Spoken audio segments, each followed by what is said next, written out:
हमारी लोकतंत्र की मर्यादाओं का अपमान ही नहीं बल्कि उनका कत्ल किया जा रहा है। लोकतंत्र वोट से होता है और वोट अगर आप नहीं दिलवाएंगे लोगों से और वोट अगर आप काट देंगे इस तरह से तो फिर इलेक्शन का फायदा ही क्या है। मत कराइए इलेक्शन।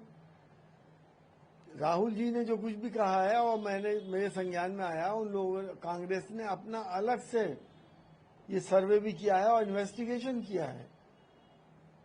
उनको इन्वेस्टिगेशन को अगर हमारा ये इलेक्शन कमीशन नहीं मानता है तो फिर इन लोगों को सुप्रीम कोर्ट में जाना चाहिए। हमें सुप्रीम कोर्ट से बराबर इंसाफ की उम्मीद है और यही आखिरी चारा होगा अपने देश की डेमोक्रेसी को बचाने का। वरना तो by hook by crook BJP चाहती है कि बिहार को जीत लिया जाए और जैसा कि खबरें आज के अखबार में भी है कि 70 लाख से ज्यादा वोट काट दिए गए हैं। किसके काटे हैं मुझे और आपको अच्छी तरह से मालूम है, किस वजह से काटे हैं वो भी सबको पता है। लेकिन अगर वो वजहें ही गलत निकल जाएं तो क्या चुनाव आयोग के ऊपर क्रिमिनल केस चलना चाहिए और सुप्रीम कोर्ट को इस बात का संज्ञान लेकर एक केस चलाया जाए और साबित होने पर चुनाव आयुक्तों को जेल के पीछे भेजना चाहिए।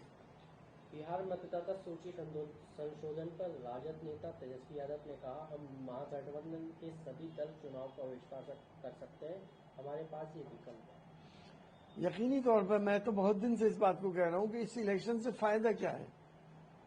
हमें आज ही रिजल्ट मालूम है कि अगर इस तरह से इलेक्शन होगा जहां पे वोट ही नहीं मिलेगा लोगों को अपना, जहां पुलिस तंत्र वोट डालने नहीं देगा अब विरोधियों को, जहां सख्ती इस कदर होगी कि महिलाएं निकल नहीं पाएंगी, जो अपोजिशन के वोट वाले जगह हैं, जिस तरह से पहले हमने रामपुर में भी देखा और जगहों पे भी देखा, तो फिर ये इलेक्शन हो क्यों रहा है।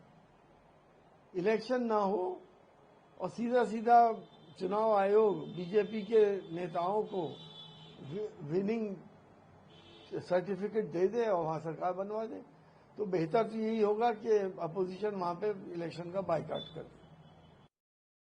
धोखाधड़ी तो अब पकड़ी जा रही है चुनाव आयोग की, जो ये लोग करा रहे हैं।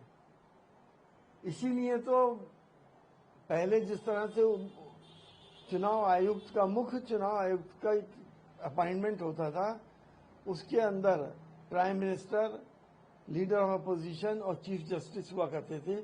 लेकिन इस सरकार ने चीफ जस्टिस को हटा दिया।